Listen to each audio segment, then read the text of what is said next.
jadi James. Dan masuk politik tapi nggak punya uang. Iya. Siapa tadi? Kamu ya? Uang penting, tapi tidak pokok. Maka kenapa saya tadi melamar anak-anak muda untuk ikut berpartisipasi dalam politik? Tidak harus partai politik. Tapi seandainya partai politik sebagai pilihan, kamu akan menampai jalur-jalur tadi. 2000, ini cerita pengalaman ya. Zainal, 2000, panggilanmu siapa sih? Kirain Zainal tadi, saya dengar Pak saya. Maaf Dan, maaf. Ya, maaf Dan. Panggilannya? Dani. Zainal. Nggak salah dong saya. Dania, sorry. Dan 2003 ada seorang anak muda, kira-kira usianya ya 30-an. Dia belum mapan sama sekali dari soal uang. Tiba-tiba dia disuruh masuk menjadi masuk caleg. DPR RI lagi. Pakai nomor urut waktu itu, masih ingat ya? Dan anak itu dapat nomor urut 3. Dia nggak punya duit. Bagaimana kemudian cara dia menggerakkan? Ada sebenarnya yang disebut sebagai donasi. Di dalam undang-undang partai politik ada, di dalam undang-undang pemilu ada. Jadi mana yang boleh, legal, dan mana yang tidak. Dengan cara itu, ini sebenarnya sebagai ya amunisi untuk berjalan. Tapi ada substansi yang harus kamu sampaikan kepada masyarakat. Bagaimana kamu bertemu mereka? Bagaimana berkomunikasi dengan mereka, kadang-kadang live in dengan mereka, atau menyerap, menghimpun, dan menyalurkan aspirasi. Yang biasanya nanti kalau dikonseptualisasikan akan menjadi bahasa populernya janji politik. Prof, itu ilmunya pasti banyak ya Prof yang mendekati orang ya, untuk komunikasi politik. Kamu fakultas apa? Oke. Anakku juga teknologi industri, sama ini teknik industri. Tapi boleh kan Prof? Iya, teknologi. Boleh kan Prof sebenarnya dia ya ikut ekstrakurikuler, kemudian yang dosen ilmu politik kasihlah gimmick-gimmick, ilmu-ilmu gitu, bisa kan? Kursus.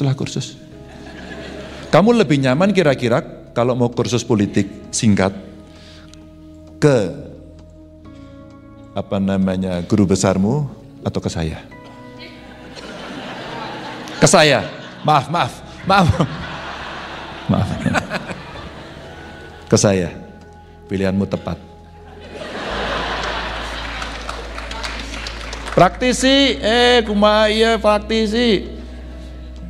Kenapa milih ke saya? Iya ya apa? Kira-kira kenapa praktisi? Oke. Mohon maaf Pak, memang itu mahasiswa Pak. Sabar Pak, Bapak jangan terlalu risau dengan dan pertanyaan ini muncul dari banyak anak muda ke saya. Selalu saja, kamu belajar dari, boleh punya pilihan. Basis pengetahuan, data, amatan, beliaulah juaranya. Tapi praktis mungkin saya. Terbayangkan nggak kalau gurumu 2? Iya enggak? Praktisnya ikut saya, pengetahuannya ikut beliau. Maka kamu akan mendapatkan kira-kira jalan menuju kesempurnaan. Menuju aja nggak sempurna sih. Di 2023 itu si anak muda itu mendapatkan nomor urut 3. Dia sudah berusaha keras tapi tidak terpilih. Karena yang terpilih hanya 2. Lalu yang kedua ini jadi duta besar. Maka anak ini yang dilantik menjadi anggota dewan. Dan dia akhirnya jadi anggota dewan.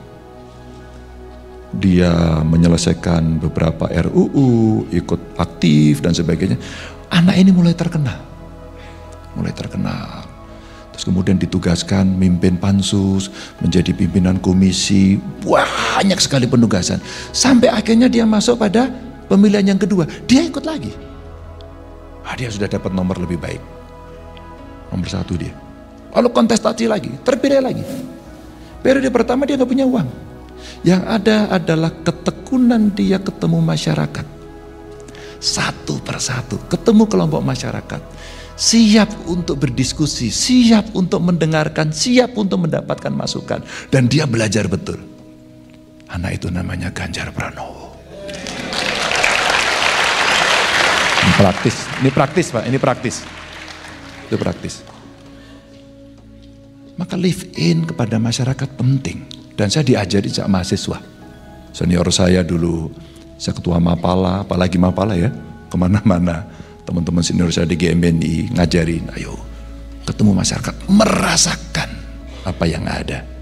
Jadi bagaimana kalau nggak punya duit, kamu mulai sekarang, kamu bertemu dengan masyarakat, membangun ketokohan dan kredibel, berintegritas.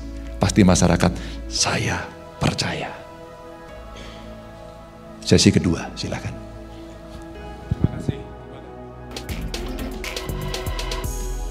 Jangan lupa like, subscribe, dan share ya.